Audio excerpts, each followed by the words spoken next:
नमस्कार, स्वागत है साहित्यिक झरोखा चैनल पर। आज हम करेंगे अज्ञे की कहानी गैंग्रीन का सार।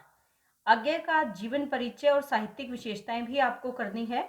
उसका वीडियो मैं पहले ही बना चुकी हूं और उसका लिंक मैं इस वीडियो के डिस्क्रिप्शन बॉक्स में डाल दूंगी, तो वहां से आप अज्ञे का जीवन और साहित्यिक परिचय कर सकते हैं। आज इस वीडियो में हम गैंग्रीन कहानी का सार करेंगे। देखिए, गैंग्रीन एक बीमारी का नाम है जिससे शरीर का कोई भी जो भाग है वो काम करना बंद कर देता है या उस भाग को काट कर अलग करना पड़ता है। तो ये गैंग्रीन एक ऐसी बीमारी है जिसमें यूं कह सकते हैं कि रक्त प्रवाह नहीं होता और वहां की कोशिकाएं बेजान हो जाती है।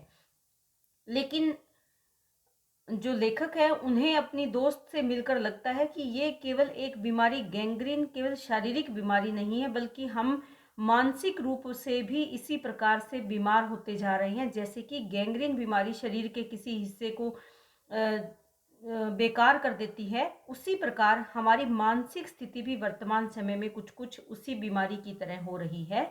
उसी इसीलिए इस कहानी का नाम क्या है, गैंग्रीन शीर्षक दिया गया है। आज हम इसका सार यहाँ पर करेंगे, तो आइए प्रारंभ करते हैं। गैंग्रीन कहानी में जो मुख्य बातें हैं वो मैंने यहाँ पर नोट की है।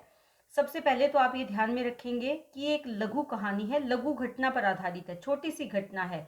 घटना कितनी है कि एक दोपहर से लेकर अगले रात के लगभग 11 बजे तक, यानी दोपहर से लेकर रात के 11 बजे तक की ये घटनाक्रम है। और इसमें नारी मनोविज्ञान पर आधारित विषय को उठाया है, यानी नारी मनोविज्ञान से जुड़ी हुई ये कहानी है। प्रमुख पात्रों की अगर बात करें तो इसमें प्रमुख पात्र नायिका यहाँ पर मालती है, जो कि लेखक की दोस्त भी है। बचपन की किसी दूर के रिश्तेदार है वैसे तो ये, लेकिन बचपन में साथ खेले, साथ पले बड़े हुए, पढ़ाई साथ में की, तो ये दोस्त ज़्यादा है बजाय किसी रिश्तेदारी से। मालती के पति है डॉक्टर महेश्वर, जो कि एक डॉक्टर हैं और किसी पर्वतीय क्षेत्र में कार्य करते हैं। टीटी इन दोनों का पुत्र है। और इसके साथ साथ एक जो मुख्य पात्र है वो लेखक स्वयं है, क्योंकि आत्मकथात्मक शैली में इस कहानी की रचना की है और लेखक स्वयं इस कहानी का एक मुख्य पात्र है, जो कि मालती से मिलने के लिए जाता है और कितने समय बाद, लगभग 4 साल बाद वो मालती से मिलता है। और 4 साल बाद मालती के स्वभाव में क्या परिवर्तन आया, उसी आधार पर ये कहानी लिखी गई है। यहाँ पर जो मुख्य कहानी का शीर्षक है वो गैंग्रीन है। और गैंग्रीन क्या है, एक बीमारी है, लेकिन लेखक को लगता है कि वर्तमान परिस्थितियों में ये शारीरिक ना रहकर मानसिक बीमारी बन गई है, अर्थात हम मानसिक रूप से भी इसी प्रकार ग्रसित हो रहे हैं जैसे कि शरीर गैंग्रीन बीमारी से ग्रस्त हो जाता है।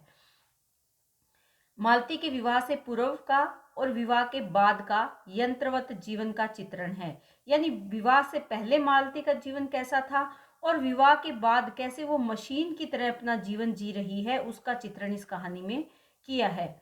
इसमें अनुभूतिहीनता, जो मालती है वो अनुभूतिहीन हो गई है, उसके जीवन में नीरसता आ गई है, उसमें उसकी इच्छाएं समाप्त हो गई हैं। और नारी केवल एक मालती ही नहीं, वर्तमान समय में जो नारी का जीवन है वो इसी प्रकार से कठिन बन गया है। इस समस्या को कहानी के माध्यम से उजागर करने का प्रयास यहाँ पर लेखक ने किया है। अब मैं इसका थोड़ा सा सार आपको बता देती हूँ, ताकि जब आप ये कहानी पढ़ें तो आपके दिमाग में ये बातें रहे, ये छोटा सा सार इस कहानी का आपको याद रहे। देखिए, गैंग्रीन कहानी की अगर घटना की बात करें तो ये एक छोटी लघु घटना पर आधारित कहानी है। और कहानी में मुख्य पात्र, जैसे कि मैंने बताया, नायिका कौन है, मालती है।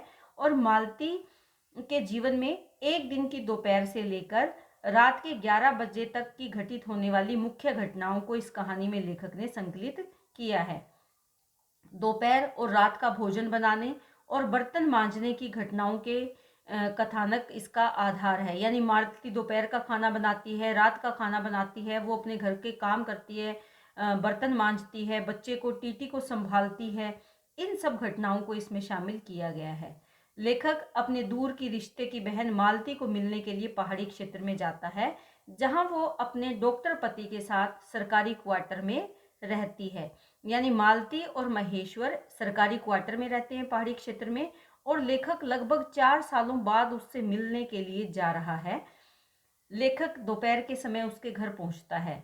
वह लेखक को 4 वर्ष बाद मिलने पर भी अधिक ज़्यादा खुश दिखाई नहीं दे रही कि इतने सालों बाद वो मिला है, उसका दोस्त है, उसका दूर का रिश्तेदार है, लेकिन फिर भी मालती लेखक को देखकर कोई ज़्यादा बहुत प्रसन्नता व्यक्त नहीं करती, यानी खुशी व्यक्त नहीं करती।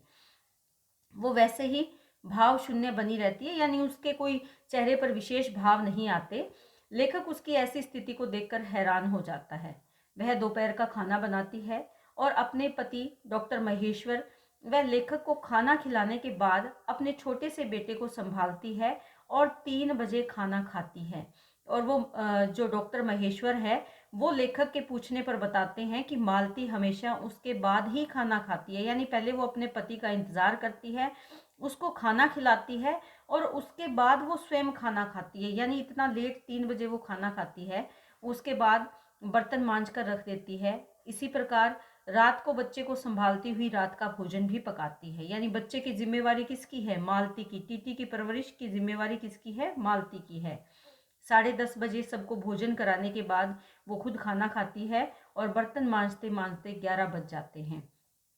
वह 11 बजे के बाद अपने बेटे टीटी के साथ सो जाती है और सुबह 4 बजे वो फिर से घंटे खड़कने के साथ ही जाग जाती है। और क्यों उठती है इतना जल्दी? क्योंकि उसके पति को सुबह ही अस्पताल में मरीजों को देखने के लिए जाना पड़ता है। और यहाँ मरीज कौन से हैं? जो गैंग्रीन की बीमारी से ग्रसित मरीज है, यानी यहाँ पर अधिकतर मरीज ऐसे हैं जिनको गैंग्रीन की बीमारी है और वो इतने ज़्यादा उससे गंभीर रूप से बीमार हो जाते हैं कि कभी कभी उसके अंगों को भी काटना पड़ता है। मालती बिना किसी भावना के ये सभी कार्य यंत्रवत करती है, यानी घर में खाना बनाना, बच्चे को संभालना, बर्तन साफ करना, अपने पति के आने का इंतजार करना, मशीन की तरह काम करती है। कोई भाव उसके जीवन में या उसके चेहरे पर स्पष्ट नहीं होते।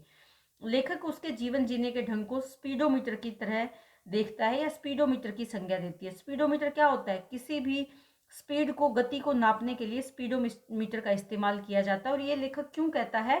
क्योंकि जब भी घंटा बजता है तो मालती उस घंटे को सुनती है और थके हुए स्वर में कहती है जितने बजे का वो घंटा बजता है, जैसे 4 बज गए, 3 बज गए, 11 बज गए, यानी वो समय को गिन कर अपने जीवन के पलों को जी रही है, समय को गिन रही है बहुत ही नीरसता के साथ।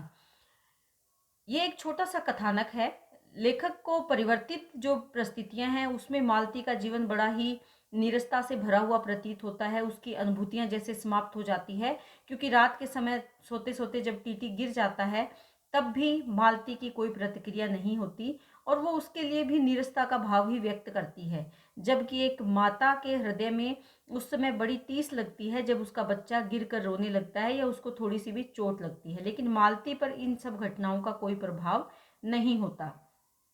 इस कहानी के माध्यम से लेखक ये बताना चाहते हैं कि नारी विवाह के बाद पुरुष को अधिक महत्व देती है, उसके घर गृहस्थी को ज़्यादा महत्व देती है, वो समाज के नियमों के साथ खुद को बदल लेती है। वो पति और परिवार के प्रति अपने आप को समर्पित कर देना ही अपना कर्तव्य मानती है और इसीलिए वो बंधी बंधाई लकीर पर चलती है। जैसे सुबह जल्दी उठना है, कितने बजे उठना है, वो उसका बंधा हुआ नियम है, कितने बजे खाना बनाना है, कितने बजे सोना है। और मालती का जीवन भी तो इसी तरह से बंधी बंधाई लकीर पर और समय की घंटी, जो घंटा बजता है उसके साथ बंधा हुआ प्रतीत होता है, जिससे कि उसके जीवन में नीरसता आ गई है। लेखक इस मालती के जीवन में जो परिवर्तन आया है उसे कैसे अनुभव कर रहा है? क्योंकि लेखक ने उस मालती को देखा था जो बहुत उद्दंड थी, बहुत चंचल थी, लेखक के साथ जो पढ़ने जाती थी, खूब शरारतें करती थी, लेकिन अब वही मालती बहुत ही ज्यादा गंभीर और चुपचाप हो गई है। और उसके घर को देखकर ऐसे लगता है कि जैसे उसके घर में कोई शापयुक्त छाया रहती है, यानी किसी ने जैसे शाप दे रखा है।